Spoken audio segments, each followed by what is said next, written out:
নমস্কার বন্ধুরা, আমি সম্রাট। আজকে আমি তোমাদেরকে পুরো বাবনগোলা কভার করে দেখাতে চলেছি। বন্ধুরা, আমার ডান পাশে রয়েছে তোমার পাকোয়াহাট এবং বাম পাশে রয়ে গেল গাজল।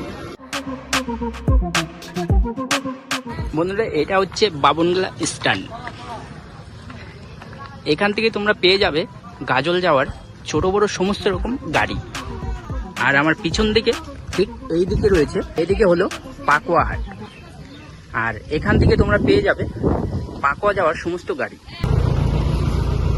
দেখতে দেখতে কিন্তু চলে আসলো বন্ধুরা গাজল যাওয়ার গাড়ি। আমাদের বাবনগোলা স্ট্যান্ড থেকে কিন্তু 15 মিনিট পর পর তুমি পেয়ে যাচ্ছ গাড়ি। এদিকে তুমি গাজলে যেতে পারছো, প্লাস পাকোয়াতেও যেতে পারছো। আর এখন আমরা যেতে চলেছি বাবনগোলা ব্রিজের দিকে। এইদিকে রয়েছে ওভার ব্রিজ, সেদিকে যাব, চল।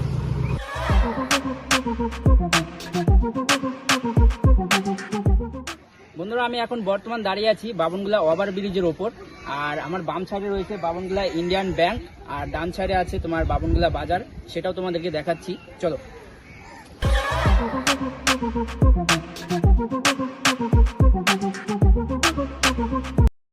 এটা হচ্ছে এই যে ঘরগুলো দেখতে পাচ্ছ, এখানে কিন্তু বাবনগোলা বাজার বসে, প্রত্যেক দিনই বসে। আর এই রাস্তা ধরে চলে গেলে তোমরা পেয়ে যাচ্ছ বাবনগোলা থানা। আর ঠিক তার উল্টো সাইডে রয়ে গেছে কিন্তু তোমার ব্যাংকে যাওয়ার রাস্তা। এই ওভারব্রিজ থেকে একটু পায়ে হেঁটে সামনের দিকে যেতেই পেয়ে যাবে বাবনগোলা ব্রিজ। বন্ধুরা, আমি এখন বর্তমান আছি বাবনগোলা ব্রিজের ওপর।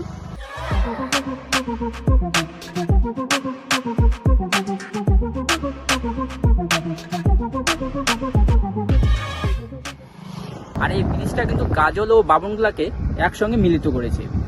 বন্ধুরা, এই ব্রিজের নিচে যে নদীটি বয়ে গেছে তার নাম হলো টাঙ্গুন নদী। নদীটি সম্পূর্ণ পাহাড়ের ঝর্ণা থেকে তৈরি হয়েছে এবং এই নদীটি সোজা মহানন্দাতে গিয়ে মিশেছে।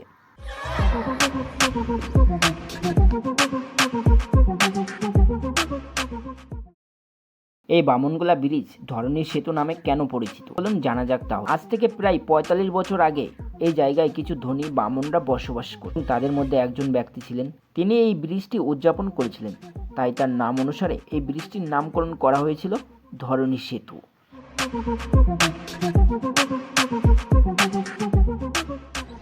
বন্ধুরা, আজকের ভিডিও এখানে শেষ করছি। ভিডিওটা কেমন লাগলো অবশ্যই কমেন্ট করে জানিও, আর দেখা হচ্ছে নেক্সট ভিডিওতে।